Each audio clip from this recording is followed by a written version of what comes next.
다 같이 요한계시록 3장 1절 말씀을 찾아주시기 바랍니다. 제가 읽겠습니다. 사대 교회 사자에게 편지하기를 하나님의 일곱 영과 일곱 별을 가진 이가 가라사대 내가 내 행위를 아노니 내가 살았다 하는 이름을 가졌으나 죽은 자로다. 너는 일깨워 그 남은 바 죽게 된 것을 굳게 하라. 내 하나님 앞에 내 행위와 온갖 온전한 것을 찾지 못하였노니 그러므로 내가 어떻게 받았으며 어떻게 들었는지 생각하고 지키어 회개하라. 만일 일깨지 아니하면 내가 도적같이 이르리니 어느 시에 내게 임할는지 내가 알지 못하리라. 그러나 사대의 그 옷을 더럽히지 아니한 자 몇 명이 내게 있어 흰옷을 입고 나와 함께 다니리니 그들은 합당한 자인 영고라. 이기는 자와 이와 같이 흰옷을 입을 것이요 내가 그 이름을 생명책에서 반드시 흐리지 아니하고 그 이름을 내 아버지 앞과 그 천사들 앞에서 시인하리라. 귀 있는 자는 성령이 교회들에게 하시는 말씀을 들을지어다. 6절 말씀까지만 읽겠습니다. 먼저 이 본문 말씀에 보면 네가 살았다 하는 이름을 가졌으나 죽은 자로다. 이제 이 대목이 참 이게 마음에서 좀 뭉클하다고 해야 되나요? 이게 살았다 하는 이름을 가져놓고 왜 죽은 삶을 사냐? 이제 요 대목하고 그 다음에 이제 그 책망을 이제 고치는 약으로 3절에 네가 어떻게 받았으며 어떻게 들었는지 생각하고 지키어 회개하라. 자, 어떻게 받았으며 어떻게 들었느냐? 복음이죠. 자, 그래서 우리가 복음을 들음으로 살았다. 보통 우리가 구원받았다고 말할 때는 우리의 혼이 구원을 받았다는 뜻입니다. 그래서 성경에도 우리가 영과 혼과 몸으로 되어 있는데 우리 혼이 구원을 받았다. 그래서 이 혼이 구원을 받았다라는 말의 의미를 베드로가 말씀을 전할 때 3천 명이 구원을 받고 5천 명이 구원을 받는 역사가 일어났는데 그 영어 성경에 보면 3천 혼이 구원을 받았다, 또 5천 혼이 구원을 받았다 그렇게 되어 있거든요. 그래서 구원을 받았다는 말은 혼이 구원을 받았다는 겁니다. 그 다음에 이제 이 몸은 구원을 받았어도 아직 이 몸은 여전히 배고프고 춥고 덥고 병들고 늙고 이제 이런 몸을 가지고 있습니다. 근데 예수님이 재림하실 때 그때 이 몸이 예수님과 같은 신령한 몸을 입고 영화로운 몸이 되는 그 상황, 그때 이제 이 몸이 구원을 받는 겁니다. 그래서 몸의 구원은 예수님이 재림할 때 앞으로 받을 예정이고 혼은 과거 완료형으로 이미 구원을 받았습니다. 그 다음 이제 영은 새로 태어나서 거듭났다. 그래서 우리가 거듭났다 할 때는 영을 가리킵니다. 무슨 뜻이냐 하면 하나님이 아담에게 생기, 하나님의 영을 불어넣어서 그 혼이 살아났단 말이에요. 그래서 살아있는 혼이 되었다. 그렇게 되어 있는데 이 하나님의 영이 사람의 영과 함께 이 혼을 지배하고 이 혼이 육체를 지배해야 정상인데 아담이 범죄하고 난 다음에 하나님과 인간 사이에 관계가 끊겼다는 거죠. 끊어졌다. 이게 끊어진 것을 보고 죽었다고 하는 거예요. 죽었다. 그래서 그 탕자 이야기에 보면 탕자가 아버지를 떠났다가 돌아왔어요. 그때 그 아버지가 맏아들한테 네 동생은 죽었다가 살아났고 내가 잃었다가 얻은 아들이기로 내가 기뻐하지 않겠느냐. 근데 그 대목에서 아버지가 죽었다가 살아났다 이렇게 이야기했단 말이에요. 근데 탕자가 뭐 언제 죽었습니까? 근데 아버지 입장에서 죽었다는 것은 아버지를 떠날 때 죽은 거예요. 그러니까 배고파 가지고 죽을 지경이 될 때 그때 죽은 게 아니고 아버지를 떠날 때 아버지 편에서는 죽은 거예요. 근데 언제 살아났느냐? 아버지에게 돌아와서 연결될 때 그때 살아난 거예요. 그럼 우리도 마찬가지로 하나님과 끊어졌을 때 성경에서는 우리가 죄로 말미암아 하나님과 원수되었을 때 이렇게 표현을 하고 있습니다. 하나님하고 끊어진 상태가 죄 가운데 있을 때, 자, 그래서 죄 사함을 받고 하나님의 성령이 새로 내 마음 속에 들어오면서 내가 이 영이 다시 하나님하고 연결이 되어서 살아났단 말이에요. 살아났다. 그래서 성령으로 거듭났다. 두 번 태어났다. 살아났다. 이렇게 표현을 하는데 우리가 하나님으로부터 끊어져 가지고 죽어 있었다는 거죠. 그래서 에베소서 2장에서도 허물과 죄로 죽었던 너희를 다시 살리셨도다 이렇게 돼 있단 말이에요. 자, 그러면 네가 살았다 하는 이름을 가졌으나 죽은 자로다, 이 말은 네가 구원을 받아 놓고 죄와 허물로 죽었던 자가 하나님의 은혜로 다시 살아났단 말이에요. 그래서 살아났기 때문에 산자라는 이름을 가졌는데 삶을 보니까 죽은 사람이라는 거지. 이렇게 살아서는 안 된다는 거지. 살아있는 사람은 이게 산 사람답게 살아야 된다는 겁니다.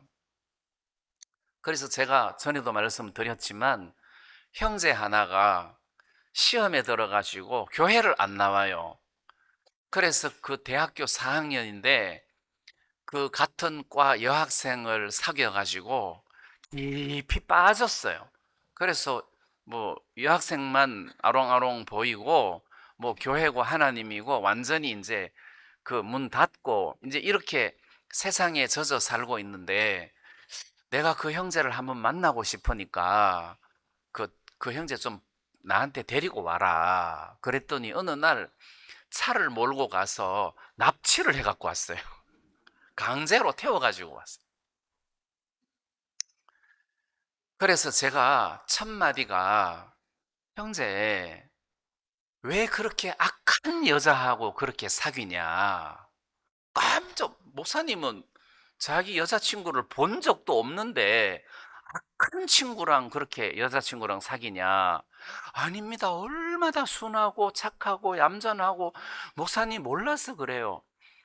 야, 이게 선하고 악하고의 기준을 세상으로 잡지 말아라. 하나님의 말씀을 그대로 받으면 아주 착한 여자고 하나님 말씀을 배척하면 악한 여자야. 한번 가서 확인해 봐. 가서 복음 전해 봐. 그대로 받는가 배척하는가. 그래갖고 그 다음날 그 여자친구한테 복음을 전했더니 저는 불교 신자예요. 그러면서 빨딱 일어나서 가더래요. 아, 목사님 말씀처럼 진짜 악하네요. 그러면서 깨졌어요.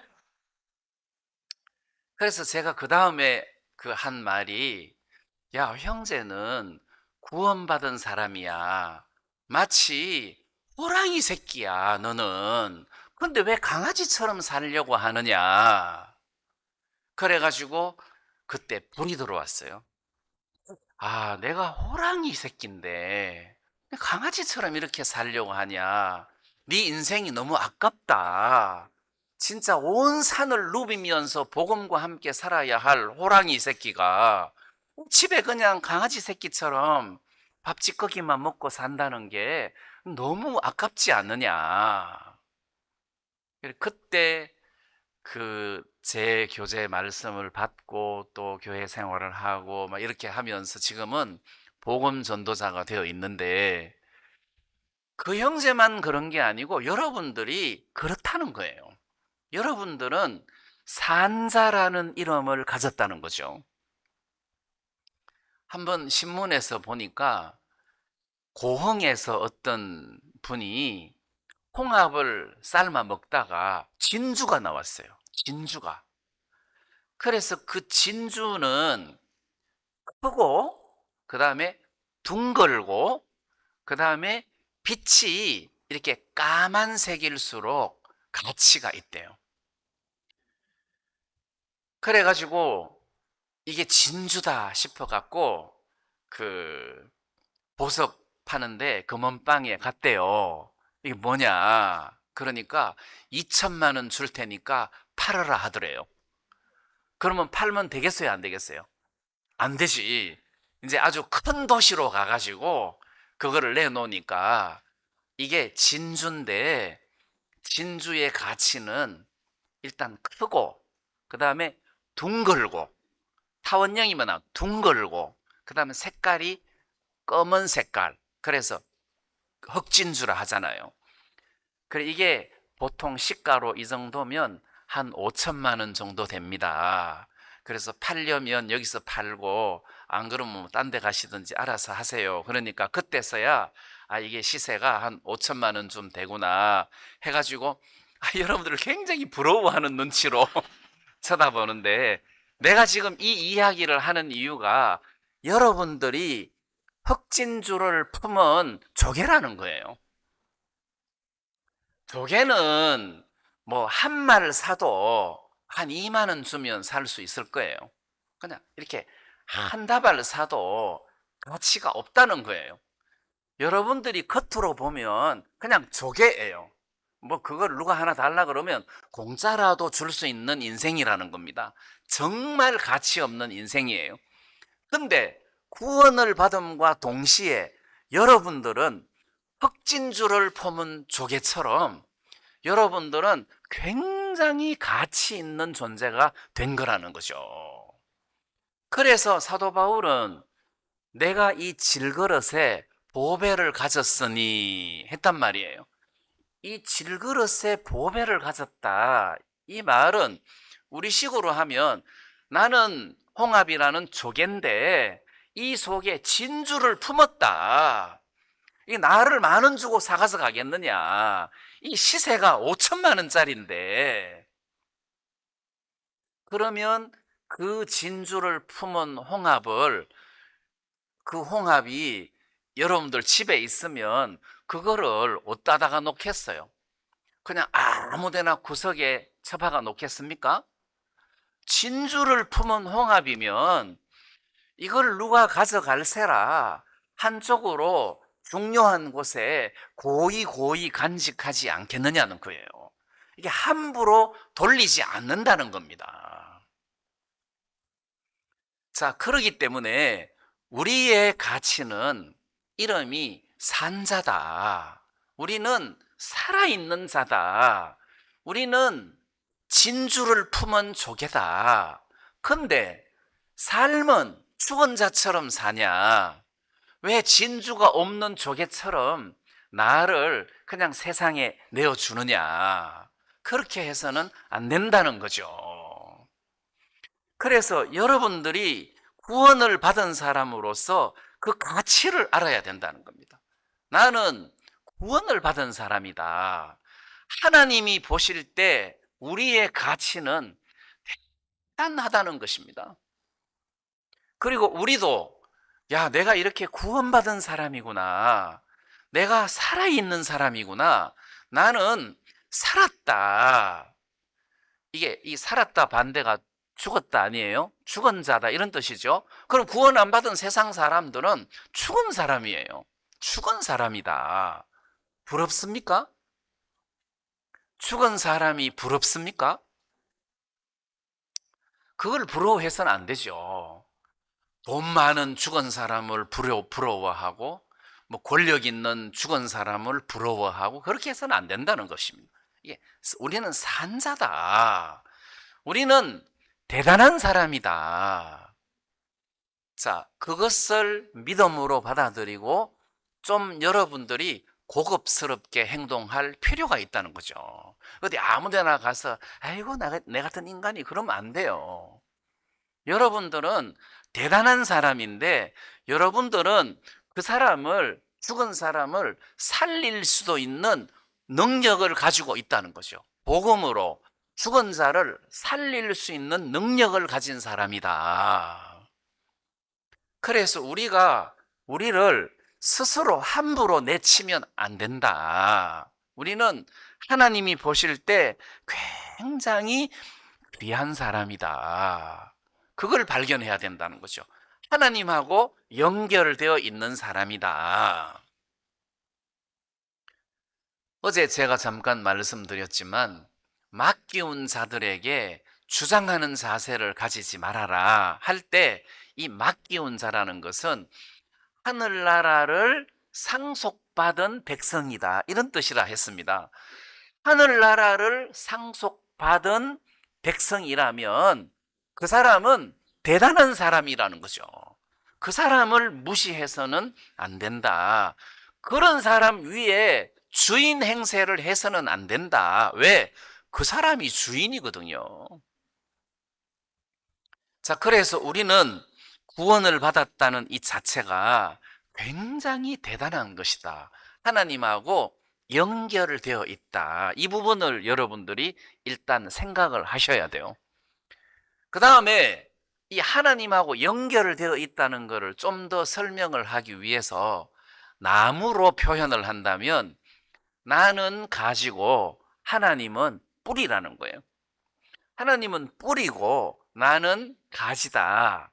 그러면 가지가 뿌리를 붙드는 것이 아니고 뿌리가 가지를 붙드는 것이다. 성경에 이렇게 되어 있잖아요. 그러면 누가 나를 붙들고 있다는 뜻입니까? 뿌리가 나를 붙들고 있다는 거예요. 이 뿌리는 곧 하나님을 가리키는 거잖아요. 하나님의 뿌리가 나를 가리키고 나를 이렇게 잡아주고 있다. 종이 잡아주는 거 아닙니다. 뿌리가 나를 잡아주는 겁니다.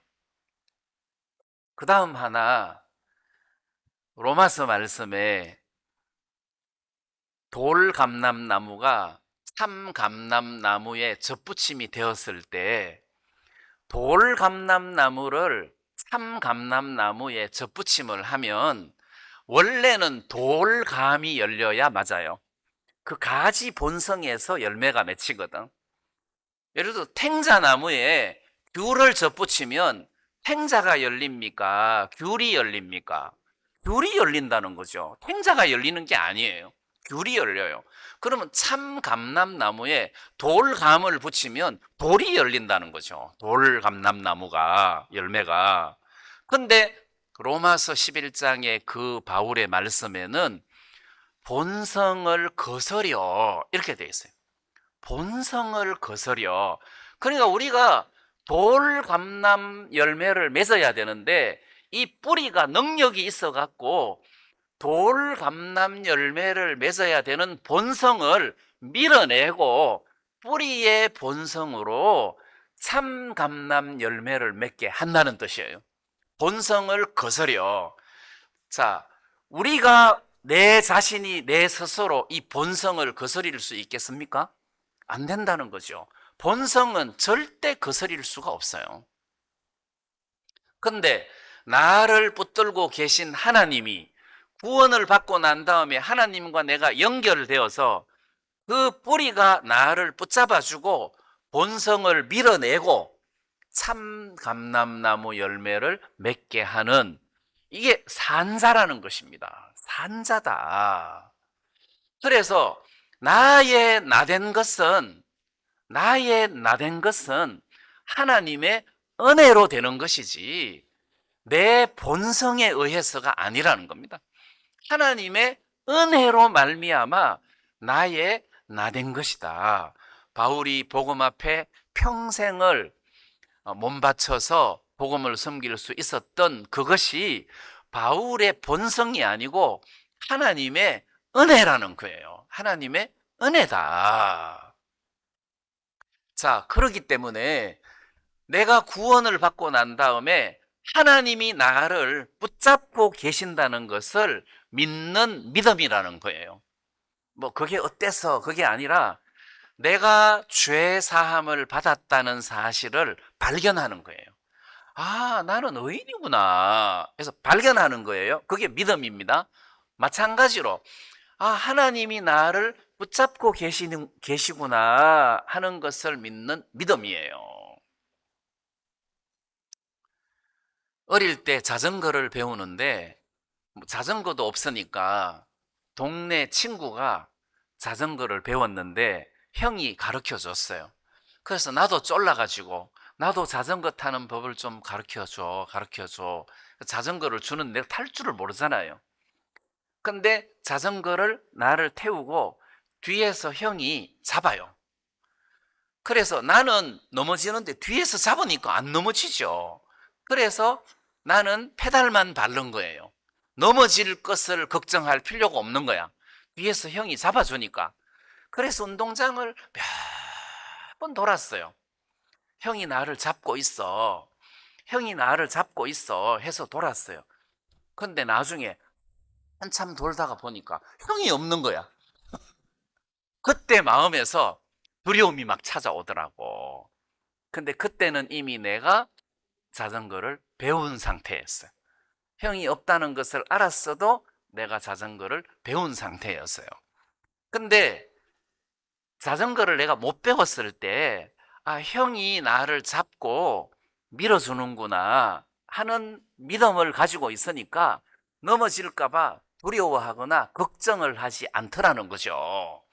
지금 우리가 스스로 자전거를 탈 수 있는 사람이 아니라는 거지. 그렇지만 하나님이 내 인생을 잡아주고 계시니까 넘어질 이유가 없겠구나. 이게 믿음이라는 거예요. 그래서 하나님이 나를 잡고 계시고 하나님이 나를 이끌어 주시고 내가 하나님하고 연결된 사람으로서 나는 살아있는 사람이다 해서 살아있는 사람답게 삶이 영위돼야 되는데 삶을 보니까 죽은 사람하고 똑같다는 거죠. 자, 그래서 그걸 어떻게 고쳐야 되느냐? 3절 말씀을 보니까 네가 어떻게 받았으며 어떻게 들었는지 생각을 하고 이렇게 돼 있어요. 구원이죠. 구원의 복음을 네가 이 복음을 어떻게 이 복음을 들었느냐.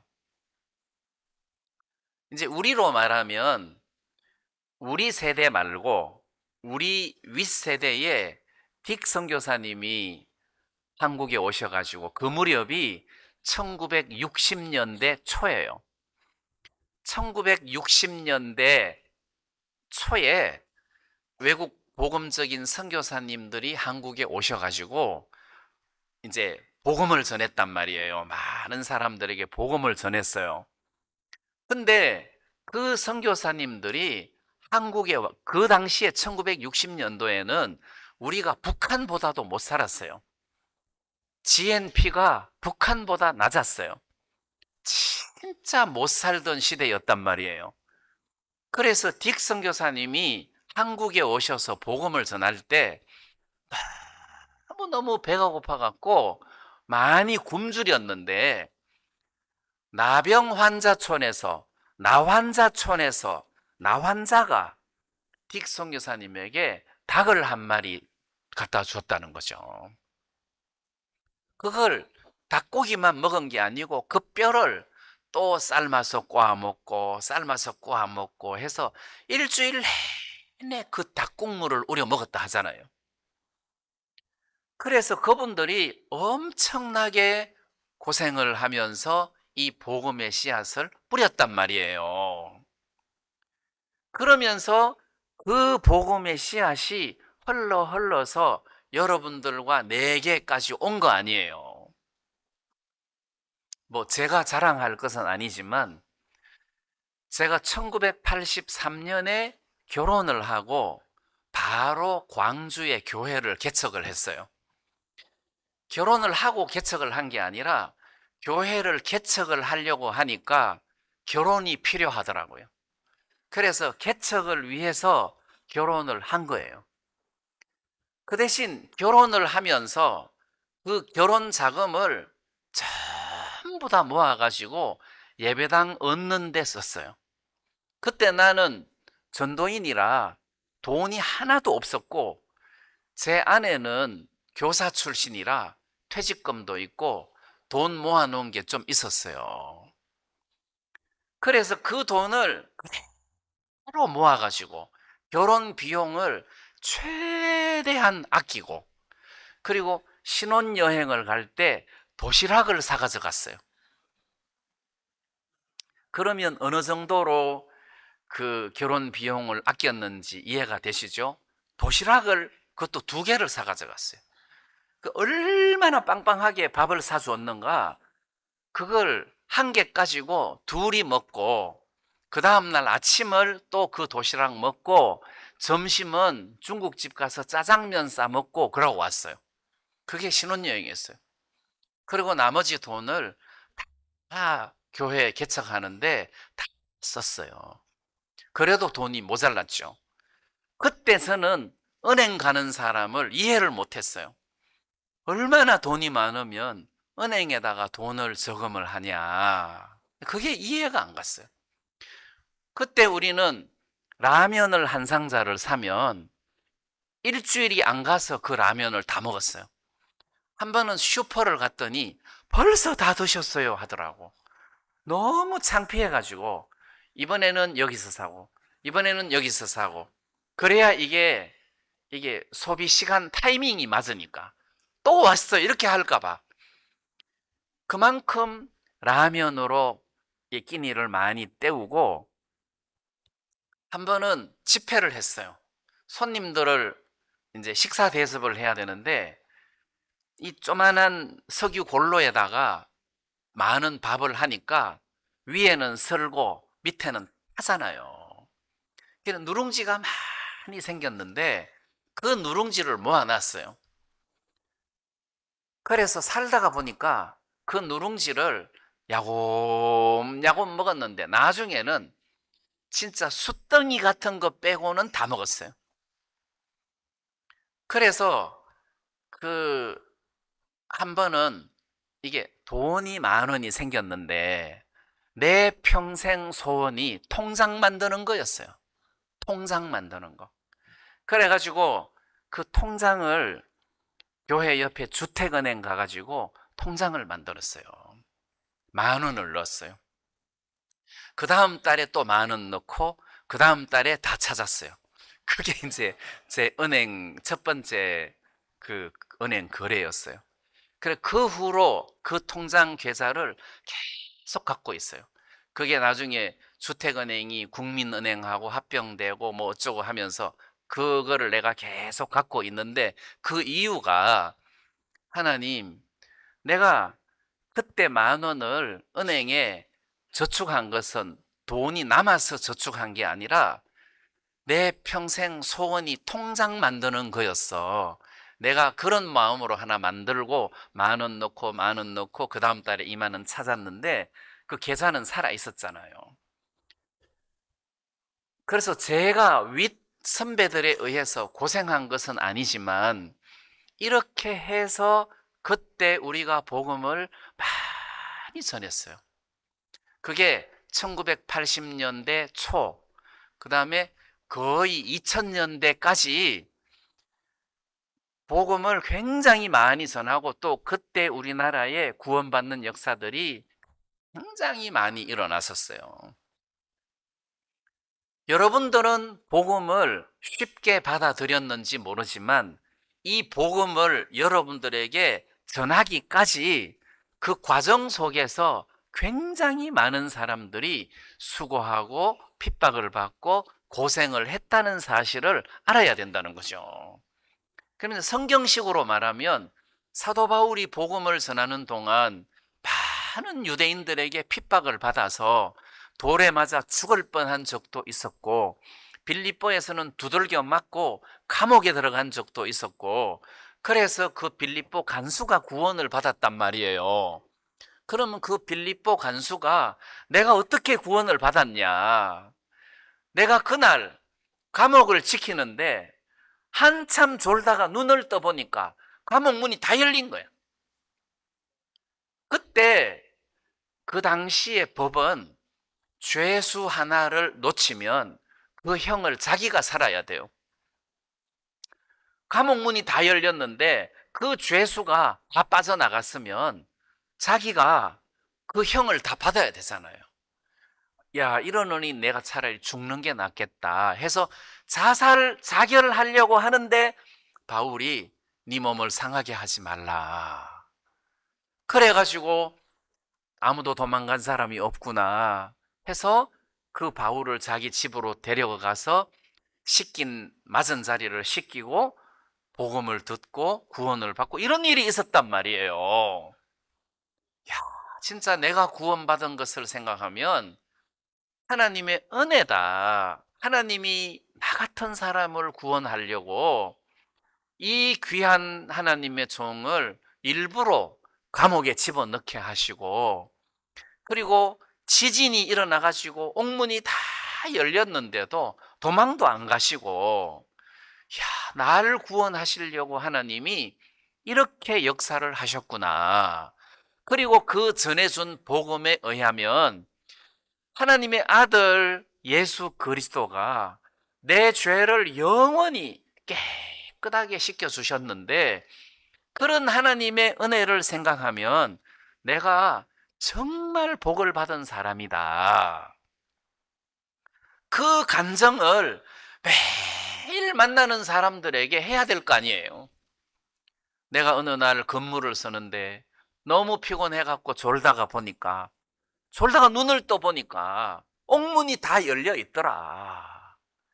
그때 나는 죽었다고 생각했다.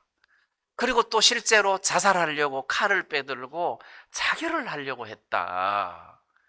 나는 그런 비참한 인생이었는데 그런 나를 구원해 주셨다 해서 가는 곳마다 간증하면서 죄사함을 드러내고 그리스도를 이게 산자의 삶이라는 거죠.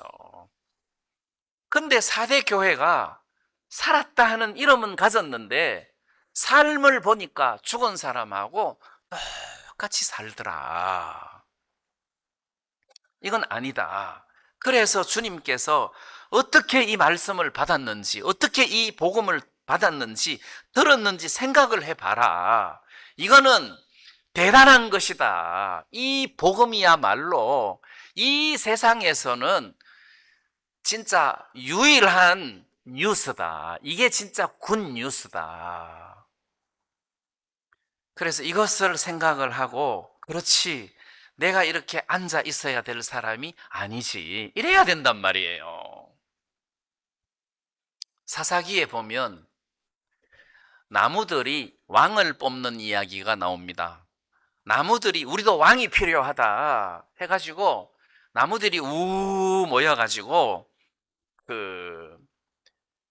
제일 먼저 감람나무한테 찾아갔어요. 감람나무한테, 야, 감람나무야, 우리의 왕이 되어 달라. 그러니까 하나님과 사람을 기쁘게 하는 나의 기름, 이 기름을 감람유, 올리브유잖아요. 하나님과 사람을 기쁘게 하는 이 감람유를 만들어내는 이 일을 내팽개치고 내가 어떻게 나무들 위에 요동하겠느냐, 나는 싫다 하고 거절했다는 거죠. 그러면 그것은 감람나무로서의 본분을 충실히 유지한 거예요. 그 본분을 깨고 왕이 되려고 하는 욕망으로 많은 나무들 위에 군림하지 않았다는 거예요. 포도나무에게 갔어요. 우리들의 왕이 되라 하니까 그 사람을 기쁘게 하는 이런 그 이런 새 술을 내가 만드는데 내가 어떻게 이거를 거절하고 나무들 위에 요동하겠느냐. 나의 단 것, 또 새 술, 이거를 만들어야 되는데 나는 싫다 해서 거절하더라는 거죠. 무화과나무도 마찬가지고. 그럼 우리는 뭡니까? 우리의 본분은 뭡니까? 살아있는 사람으로서 복음 전하는 것 아니겠습니까?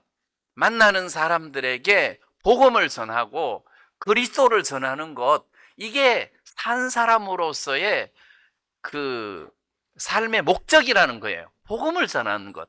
아까 유 목사님 하나님을 영광스럽게 하는 것이라 했는데 그건 기본이고, 삶 속에서 복음을 전하는 것이 우리가 또 삶의 목적이다. 그래서 성령이 너희에게 임하시면 땅 끝까지 이르러 내 증인이 되리라 했으니까, 증인이 될 수 있는 그런 능력이 우리 모든 사람들에게 있다는 거예요.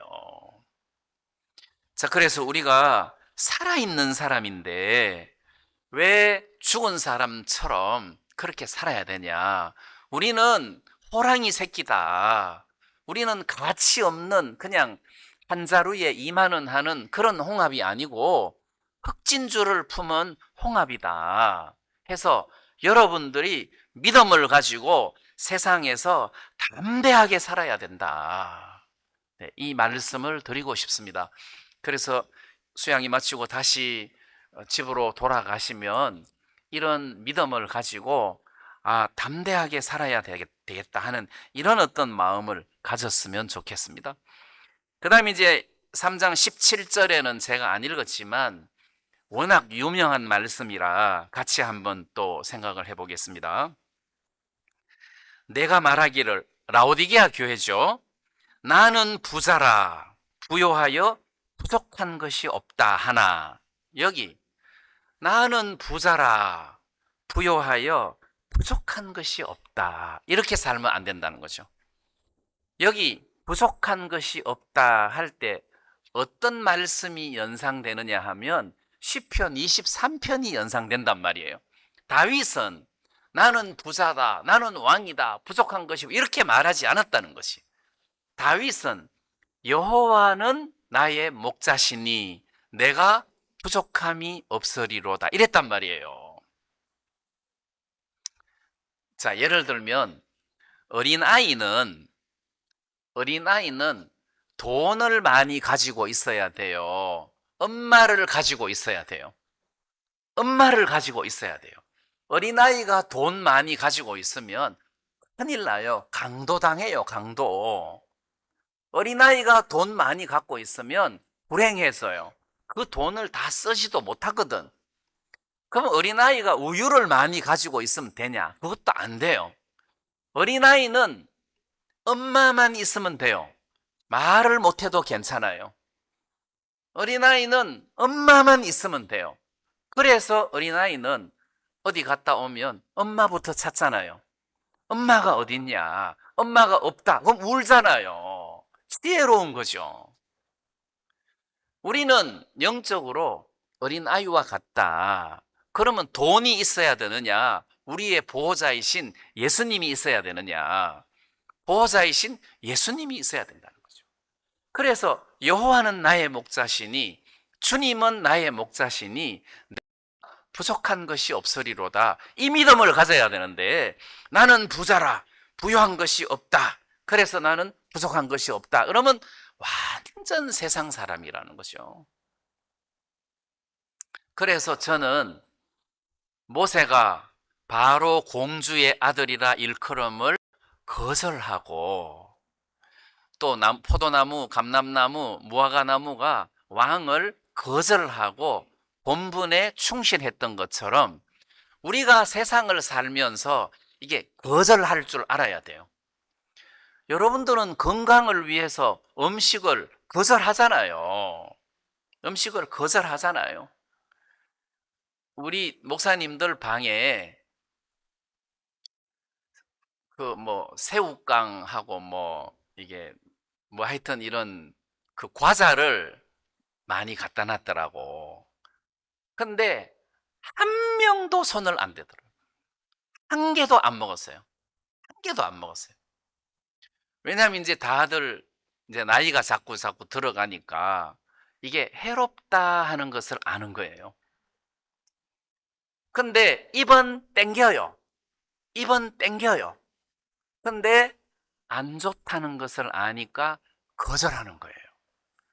이게 뭘 위해서? 주를 위해서 거절하는 게 아니라 몸을 위해서 거절하더라는 거지. 그러면 우리가 신앙생활 할 때 거절할 줄 알아야 된다는 것이죠. 뭘 위해서? 주를 위해서, 신앙을 위해서 거절할 줄 알아야 된다는 겁니다. 뭐든지 돈이 많으면 많을수록 좋다. 맞습니까? 이게 생각을 해봐야 돼요. 이게 돈이 많으면 많을수록 좋은지 아닌지, 이게 내게 유익한지 아닌지 생각을 해봐야 돼요. 생각을 해보고 대답해야 돼요. 그래서 여호와가 나의 목자라서 부족함이 없어야지. 아이고, 나는 뭐 연금도 많고 나는 뭐 모아놓은 재산도 많고 나는 부족한 것이 없다 그러면 오늘 저녁에 죽을 수도 있는데, 이게 다 소용없어요. 여호와가 나의 목자라야 돼요. 그래서 이 라오디게아 교회가, 나는 실제로 형편적으로 부요했어요. 그 도시도 부자고. 그래서 부요한, 진짜 부족한 것이 없는 그런 교회인데, 근데 실제로는 가난하고 눈 멀고 벌거벗었다는 거죠. 눈이 멀었다. 그래서 안약을 사서 발라라. 여기 눈이 멀었다는 이야기가 나오는데, 뭐 다 똑같은 이야기죠. 벌거벗었다는 이야기, 가난하다는 이야기, 뭐 다 같은 이야기인데, 눈이 멀었다는 부분부터 좀 설명을 할까 합니다. 이게 눈이 멀었다 하니까 이제 소경이 생각이 나는데, 저는 그 주님께서 말씀하시기를, 네 눈이 밝으면 온 몸이 성할 것이요, 네 눈이 어두우면 온 몸이 어두울 것이다, 이랬단 말입니다. 그럼 그 눈이 성하다는 말, 눈이 성하다, 눈이 밝다라는 말은, 눈이 밝다는 말은 이렇게 물체가 한 개로 또렷하게 보인다는 뜻입니다. 한 개로 또렷하게 보여요. 그럼 눈이 어둡다는 것은 침침하게 보인다는 거지. 침침하게 보인다는 말은 이렇게 겹쳐져서 긴가민가 하고 흐릿하게 보인다는 거예요. 예수님께서 그 말씀을 하신 것은 재물에 대한 이야기를 하시면서 하나님과 재물을 겸하여 섬길 수가 없다. 그 재물을 영어에서는 맘몬이라고 되어 있어요. 맘몬은 재물 신 이름이에요. 그래서 하나님과 맘몬을 겸하여 섬길 수가 없다. 그 이야기를 하시면서, 눈이 성하면, 그 이야기를 했단 말이에요. 그러면 눈이 나쁜 사람은 어떻게 보입니까? 어떻게 보니까 예수님 같고, 어떻게 보니까 신사임당 같고, 어떻게 보니까 이게 신사임당이야, 예수님이야, 이렇게 된다는 거예요. 그럼 눈이 맛이 같다는 것이. 그러면 온몸이 어두울 것이다. 그래서 안약을 사서 발라라, 말씀이겠죠. 그 하나님의 말씀으로 네 잘못된 생각과 마음을 고쳐 먹어라.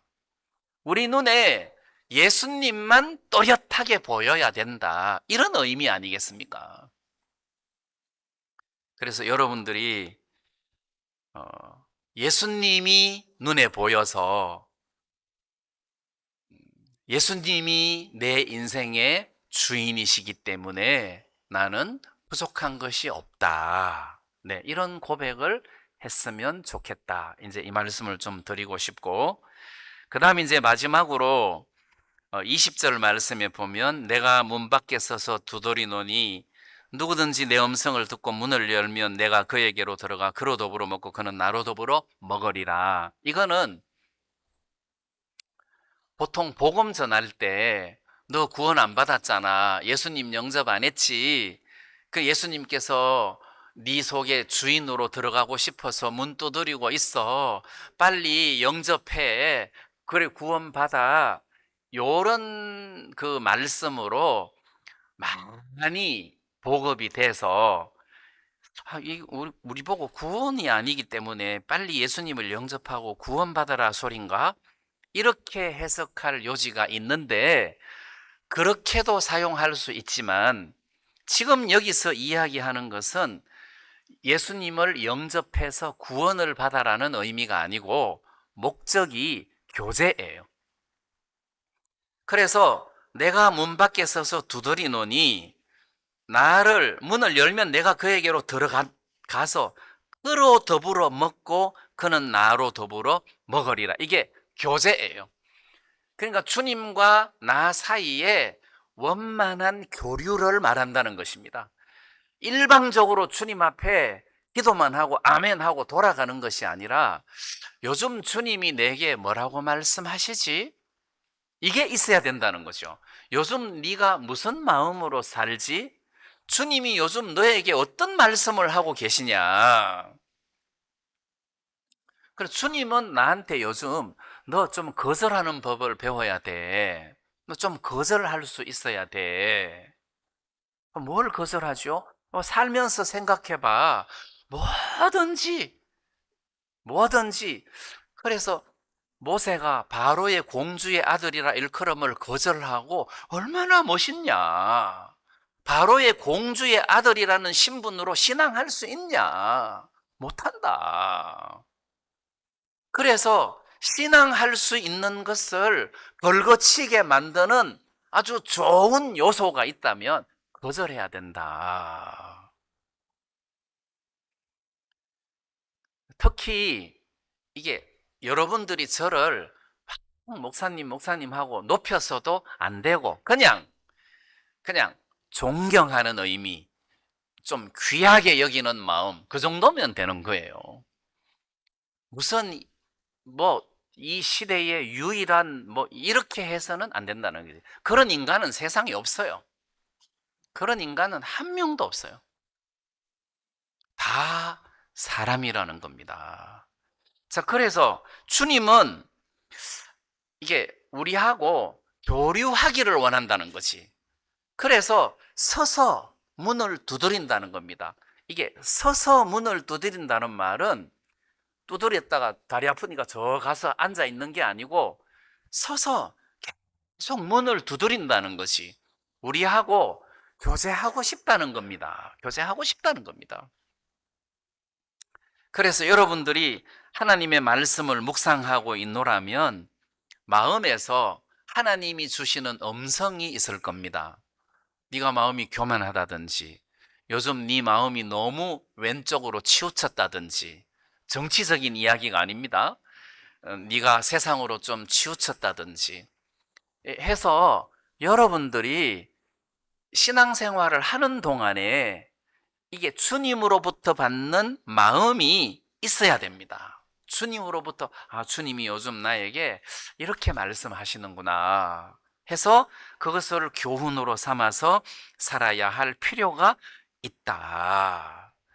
그렇기 때문에 주님하고 교제하는 주님은 나는 너와 더불어 먹고 너는 나와 더불어 먹으리라. 이게 교제란 말입니다. 교제다.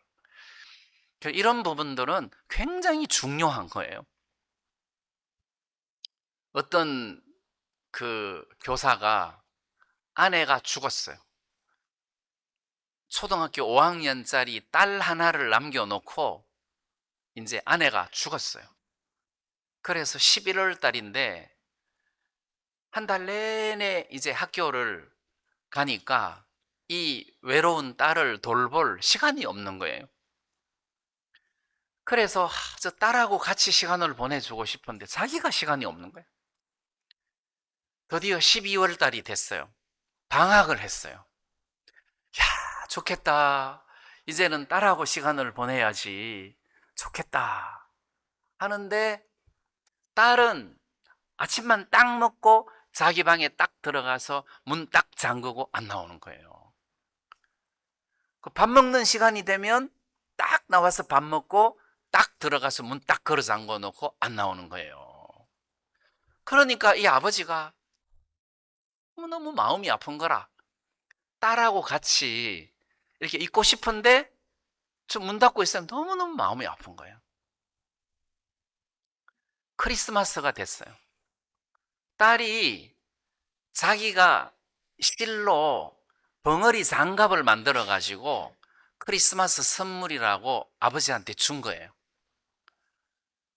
그러니까 그동안 방문 닫아 놓고 그거 짜고 있었던 거예요. 그거 짜고 있었던 거예요. 그러니까 아버지가 이거는 그냥 마켓에 가서 돈 몇 푼만 주면 살 수 있는데 나는 니하고 오손도손 이런저런 이야기를 하고 싶었는데 그러니까 꾸중도 못하고 웃지도 못하고 울지도 못하고 그 벙어리 장갑을 들고 마음에서 너무너무 안타까워했다는 거죠. 이게 무슨 말인지 의미가 전달되죠. 그 주님은 우리하고 교제하고 싶다는 거죠. 근데 우리는 미쳐가지고 전도하러 돌아다니느라고 정신없이 살다가 저녁에 와서 아멘 하고 자리에 들면 주님은 하고 싶은 이야기가 많은데 안타까운 거예요. 여기서 중요한 것은 내가 그로 더불어 먹고 그는 나로 더불어 먹으리라 해서 내 것이 주님에게 전달되는 것은 물론이거니와 주님 것이 내게 흘러와야 된다는 거예요. 이게 신앙이라는 것입니다. 그래서 우리가 신앙생활을 하는 동안에 그냥 막 세상에 내 마음을 다 내어주면 안 되고 주님의 뜻이 무언가를 살펴볼 필요가 있다는 것입니다. 주님의 뜻은 이거다라고 말하기에는 너무 광범위하고 사람마다 다르기 때문에 여러분들이 매일 그것을 물어볼 필요가 있다는 겁니다. 여러 목사님들이 로마서 12장 말씀을 인용을 하셨는데 하나님의 선한 뜻이 무엇인지 분별하라. 하나님의 선하시고 기뻐하시고 온전하신 뜻이 무엇인지 분별하라. 너희는 이 세대를 본받지 말고 오직 변화를 받아. 하나님의 선하시고 온전하시고 기뻐하신 뜻이 무엇인지 분별을 해야 되는데 늘 내가 어떻게 하면 기쁠까? 이렇게 생각을 하고 사니까 주님하고 교류가 잘린다는 거죠.